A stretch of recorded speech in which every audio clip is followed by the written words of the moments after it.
Let's talk about the pleasure-pain balance and addiction. And I've heard you use this seesaw or balance scale analogy before. And I think it's a wonderful one that really, for me, clarified what addiction is, at least at the mechanistic level. Yeah. So to me, one of the most significant findings in neuroscience in the last 75 years is that pleasure and pain are co-located, which means the same parts of the brain that process pleasure also process pain. And they work like a balance. So when we feel pleasure, our balance tips one way. When we feel pain, it tips in the opposite direction. And one of the overriding rules governing this balance is that it wants to stay level. So it doesn't want to remain tipped very long to pleasure or to pain. And with any deviation from neutrality, the brain will work very hard to restore a level balance, or what scientists call homeostasis. And the way the brain does that is with any stimulus to one side, there will be a tip in equal and opposite amount to the other side. It's like the principal laws of physics. Yes, right, right. So like I like to watch YouTube videos. When I watch YouTube videos of American Idol, it tips to the side of pleasure. And then when I stop watching it, I have a come down, right, which is a tip to the equal and opposite amount on the other side. And that's that moment of wanting to watch one more YouTube video, right? Well, yeah. And I just want to interject there. So this moment of wanting to watch another that is associated with pain, I think, are we always aware of that happening? Because you just described it in a very conscious way. Right. But when I indulge in something I enjoy, I'm usually thinking about just wanting more of that thing. Yes. I don't think about the pain. I just think about more. Right. So really excellent point, because we're mostly not aware of it. And it's also reflexive. So it's not something that consciously happens or that we're aware of unless we really begin to pay attention. And when we begin to pay attention, we really can become very aware of it in the moment.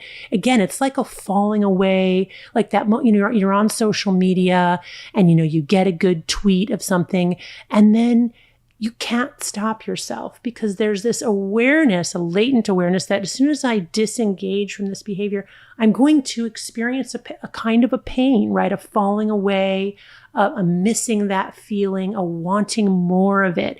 And of course, one way to combat that is to do it more, right? And more and more and more. So I think that is really what I want people to tune into and get an awareness around, because once you tune into it, you can see it a lot.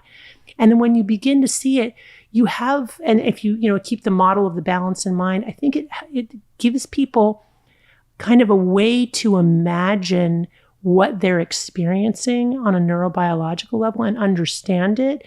And in that understanding, get some mastery over it, which is really what this is all about. Because ultimately, we do need to disengage, right? We can't live in that space all the time, right? We have other things we need to do. And there are also serious consequences that come with trying to repeat and continue that experience or that feeling. Yeah. So if I understand this correctly, when we find something, or when something finds us, that we enjoy, that feels pleasurable, social media, food, sex, gambling, whatever happens to be, and we will explore the full range of these. There's some dopamine release when we engage in that behavior. And then what you're telling me is that very quickly, and beneath my conscious awareness, there's a tilting back of the scale where pleasure is reduced by way of increasing pain. Right. And I've heard you say before that the pain mechanism has some competitive advantages over the pleasure mechanism, such that it doesn't just bring the scale back to level. It actually brings pain higher than pleasure.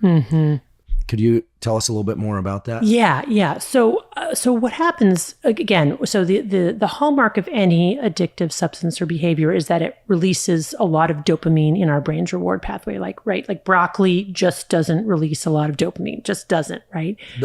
I'm trying to imagine. I was about to say maybe there, and I stopped myself because no, broccoli's good. It can be really good, but Right. Broccoli is never amazing. Right. Broccoli's never We're never amazing. like, this is the most amazing broccoli. Honestly, we can probably find somebody on the planet for whom broccoli is amazing. And of course, if I'm starving, broccoli is amazing. Rich right? Roll. So, Rich Roll is big on plants, right. and he has a good relationship to plants. Right. Rich, tell us how to make broccoli amazing. If anyone could do it, it'd be Rich. Yeah.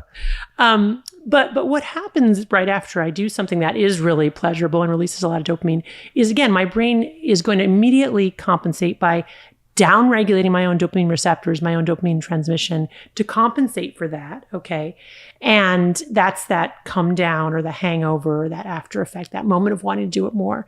Now, if I just wait for that feeling to pass, then my dopamine will re-regulate itself and I'll go back to whatever my chronic baseline is. But if I don't wait, and here's really the key, if I keep indulging again and again and again, ultimately I have so much on the pain side, right, that I've essentially reset my brain to what we call like an anhedonic or lacking in joy type of state, which is a dopamine deficit state. So that's really the way in which pain can become the main driver, is because I've indulged so much in these high reward behaviors or substances that my brain has had to compensate by way down regulating my own dopamine, such that even when I'm not doing that drug, I'm in a dopamine deficit state, which is akin to a clinical depression. I have anxiety, irritability, insomnia, dysphoria, and a lot of mental preoccupation with using again or getting the drug. And so that's the piece there. There's the single use, which easily passes, but it's the chronic use that can then reset really our dopamine thresholds, and then nothing is enjoyable, right? That then everything sort of pales in comparison to this one drug that I want to keep doing. And that one drug could be a person, right? I mean, Yes. I know people in my life that are still talking about this one relationship, this one person that was just so great despite all the challenges of that thing, that it's almost like they're addicted to the narrative. Yeah. They were maybe or still are addicted to the person. Right. So it could be to any number of things: video games, sex, gambling, a person, a narrative. Right.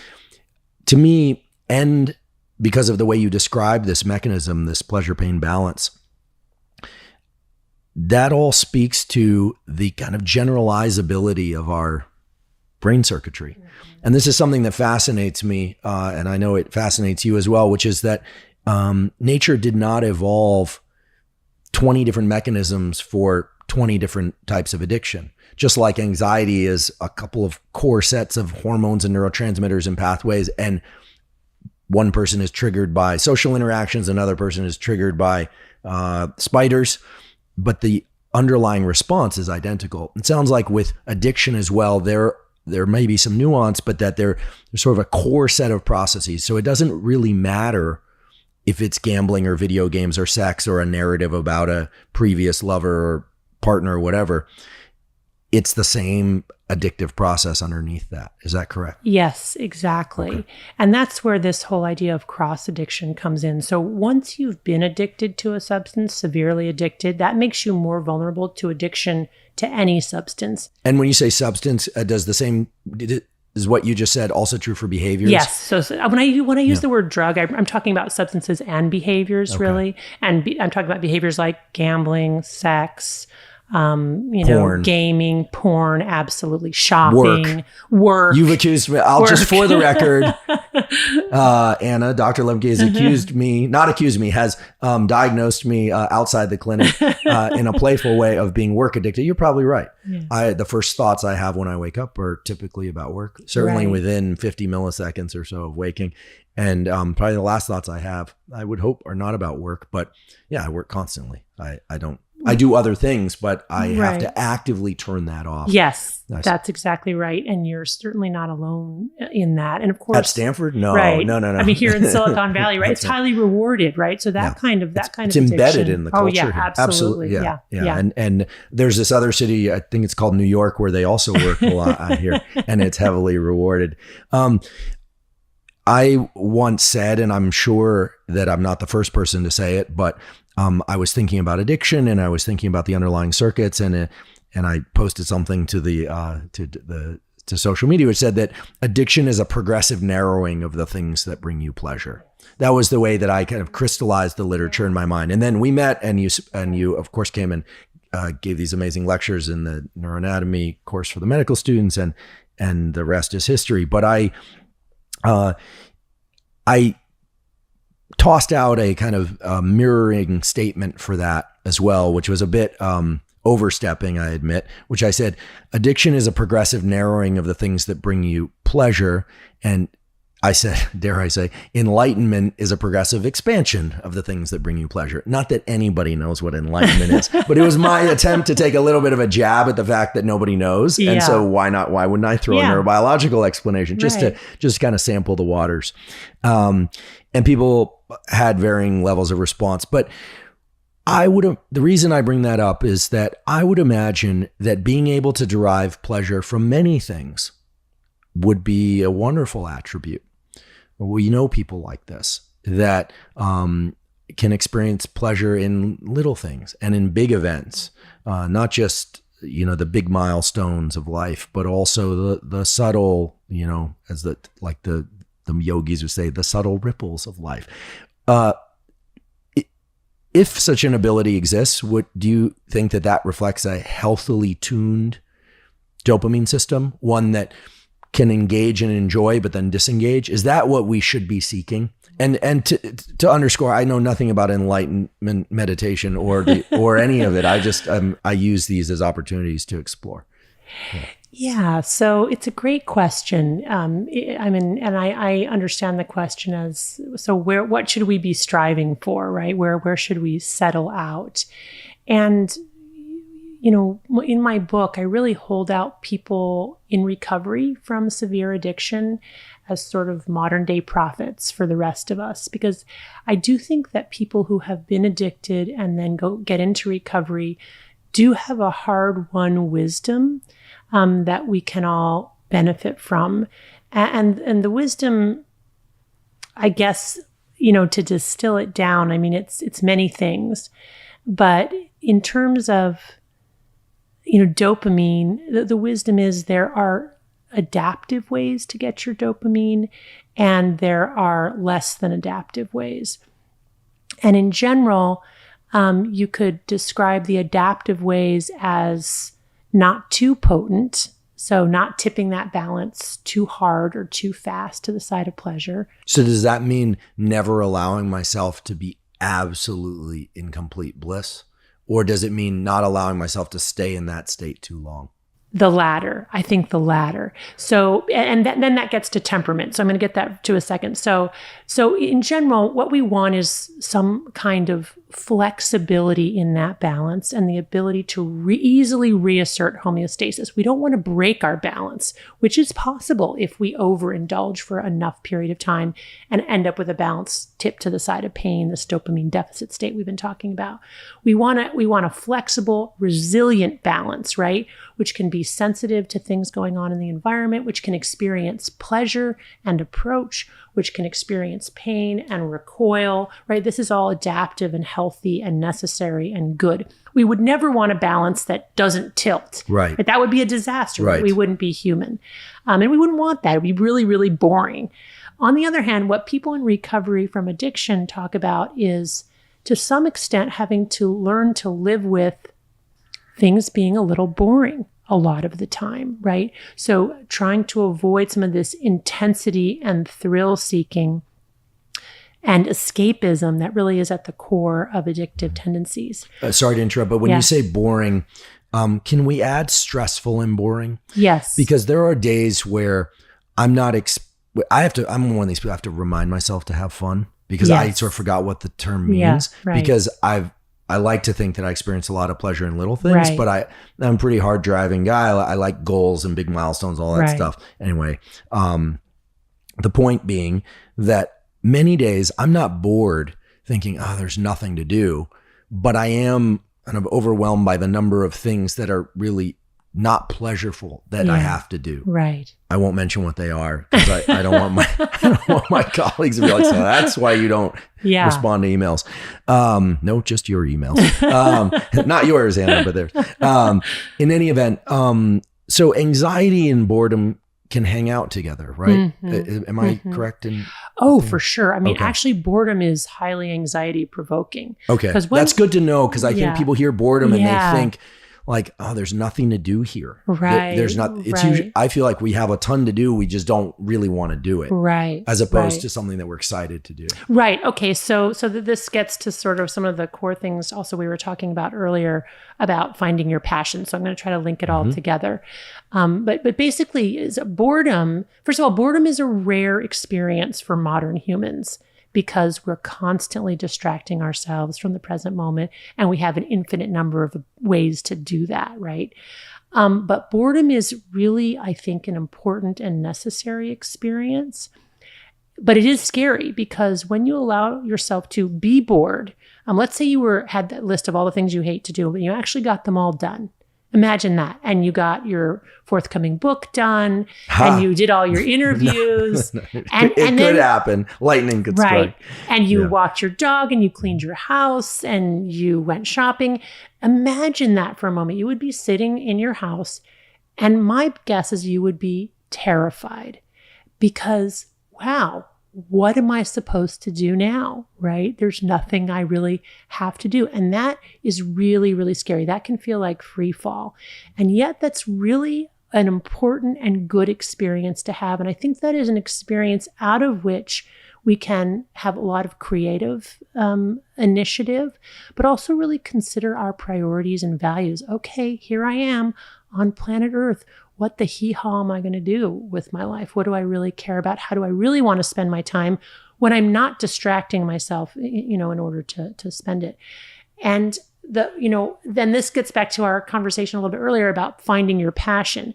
So I think that one of the big problems now that's very misguided about this idea of finding your passion, it's almost as if people are looking to fit the key into the lock of the thing that was meant for them to do. Right. And then everything will feel like a natural progression. Right. And then everything will be wonderful. Yeah, I can attest to the fact that is not how it works in any endeavor. Right. And that you'll have all this great success and here's where I really think the answer lies. And I really, really believe this.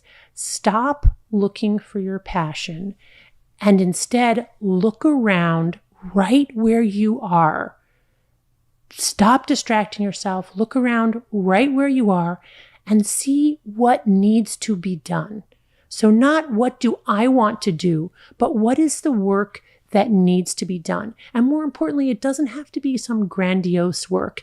Like, does the garbage need to be taken out, right? Is there some garbage on your neighbor's lawn that someone threw there that you could actually bend over and pick up and put into the garbage can? Look around you. There is so much work that needs to be done that nobody wants to do that is really, really important. And if we all did that, I really think the world would be a much better place. And this is what people who have severe addiction who get into recovery realize. They're like, it's not about me and my will and what I'm going to will in my life or in the world. It's about looking around what needs to be done. What is the work that I am called to do in this moment?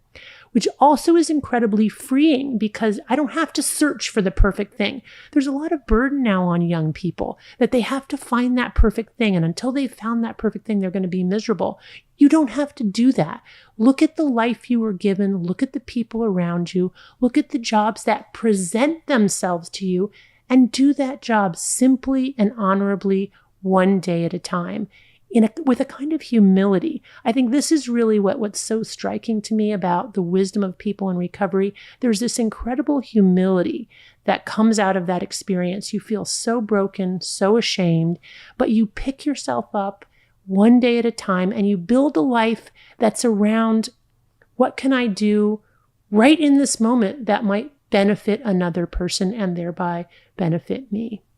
Yeah, it's a really important point. And if you're willing, I'd like to actually stay on this issue of passion because I think the dopamine systems, if I understand them correctly, the dopamine systems merge with this work that you're referring to, this immediacy of things calling to us, like taking out the trash, which sounds frankly really boring.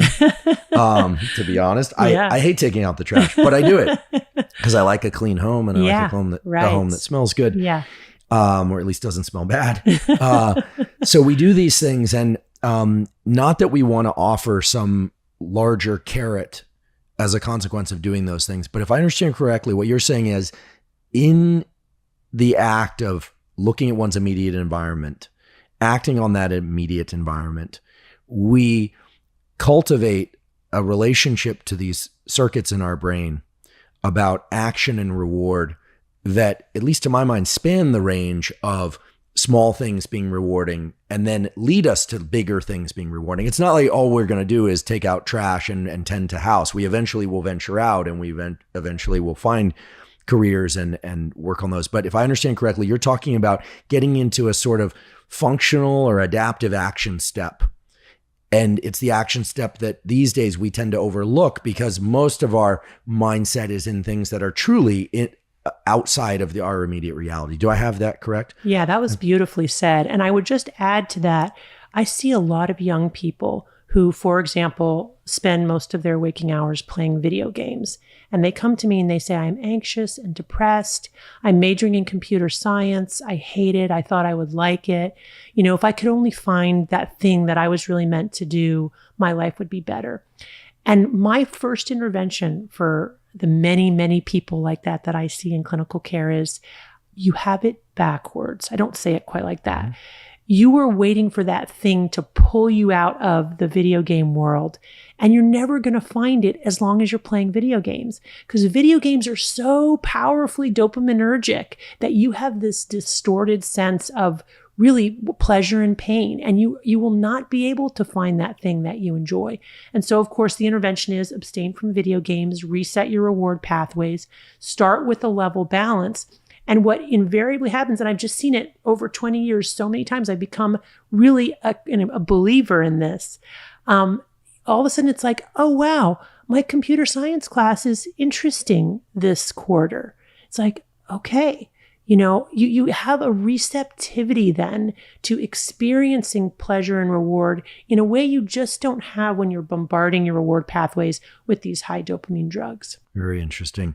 And just to underscore this notion that tending to the immediate things can lead to super performance. I may have mentioned it earlier this episode, but if I didn't, I'll mention it now, which is I have the great privilege of having some close friends that were in the SEAL teams and doing some work with those communities. And it's a remarkable community for reasons that I think most people don't understand. People think they see the images carrying logs down the beach and all the blowing stuff out, all the stuff that's fun for guys like that. But all of the guys I know who are in the SEAL teams have this sense of duty about immediate things, and not just holding the door and helping with the dishes and moving things around. They are constantly scanning their environment for what can be done. They essentially conquer every environment they're in. They are also some of the most competitive human beings, but they do it in the world, and they do it unless they're in the act of warfighting, which is their real job. They do it in every environment in a very benevolent way. And it's a remarkable thing because I think it's what is part of what they're selected for. And you know, there's a range there, but I think when we hear about tending to the immediate things, or this phrase, you know, how you do one thing is how you do anything. That's a tricky one for me because there's certain things I just don't do well. But should we always be trying? I think that the tending to setting the horizon in closely, and tending to things in one's immediate environment, I think it is very powerful and translates. Because again, I think the nervous system, it performs algorithms. It has action steps. The brain doesn't evolve to do one thing. It evolves to be able to use the same approach to doing lots of different things. I just want to add, so even beyond that, because that totally resonates for me and is very consistent with people in recovery from addiction who learn to take it one day at a time, which is one of the, you know, standard lingo from Alcoholics Anonymous and other 12-step groups.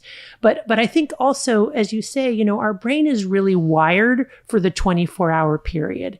We're not very good at sort of the, you know, 10-year, 20. I mean, we have these huge frontal lobes, and yes, we're great planners and we can, But if we live too much in that space, we can really get very anxious and depressed and lost and either catastrophize or get grandiose. But if you can chunk it down to a day, what people in recovery talk about is how if I can just do today right, then I will get a chain of days that seem insignificant in their individual units. But after 6 months or a year or 2 years of those good days, I've got 2 very good years, right? And I look back and it's like, oh, wow, well, I guess I did all that. But I think that's really, one of the keys is really taking it one day at a time, which your SEALs, and also this connecting with the environment, right? So being awake and alert to your environment and connecting with your environment, not trying to escape it. And of course, escapism is what we all want and desire, that experience of non-being. And we get it from the internet or from drugs or whatever it is, but it's the booby prize because ultimately it takes you further and further away from your immediate environment, which is where we really have to connect to get that sense of groundedness and authenticity and of being in our own lives. Well, I think the unit of the day is something that comes up again and again in my discussions with colleagues who are extremely successful and who also have balanced lives. Right. This actually came up in the discussion with Carl Deisseroth, who is also a successful scientist and clinician and manages a family, et cetera. So the unit of the day, I think, is fundamental, and those stack up, as you mentioned. So along those lines, I've heard you say that in order to reset the dopamine system, essentially in order to break an addictive pattern, to become unaddicted, 30 days of zero interaction with that substance, that person, etc. Right. Is that correct? Yeah. And 30 days is, in my clinical experience, the average amount of time it takes for the brain to reset reward pathways, for dopamine transmission to regenerate itself. There's also a little bit of science that suggests that that's true. Some imaging studies showing that our brains are still in a dopamine deficit state 2 weeks after we've been using our drug. And then a study by Schuckett and Brown, which took a group of depressed men who also were addicted to alcohol, put them in a hospital where they had received no treatment for depression, but they had no access to alcohol in that time. And after 4 weeks, 80% of them no longer met criteria for major depression. So again, this idea that by depriving ourselves of this high dopamine, high reward substance or behavior, we allow our brains to regenerate its own dopamine for the balance to really equilibrate. And then we're in a place where we can sort of enjoy other things. So that progressive narrowing of what brings one pleasure eventually expands. So I'd like to dissect out that 30 days a little more finely. And I also want to address, how does one stop doing something for 30 days if the thing is a thought? So we'll kind of put that on the shelf for the moment. So days 1 through 10, I would imagine will be very uncomfortable. Yes. They're going to suck, basically, to be quite honest, because if the way you describe this pleasure pain balance, to my mind, says that if you remove what little pleasure one is getting, or a lot of pleasure from engaging in some behavior, that's gone. The pain system is really ramped up, and nothing is making me feel good. I'll just use myself as an example. I'm not in recovery, but that 10 days is going to be miserable. Right. Anxiety, trouble sleeping, physical agitation, and to the point where, maybe impulsive, angry. Should one expect all of that? Should the family members of people expect all of that? Yeah. So what I say to patients, and it's a really important piece of this intervention, is that you will feel worse before you feel better.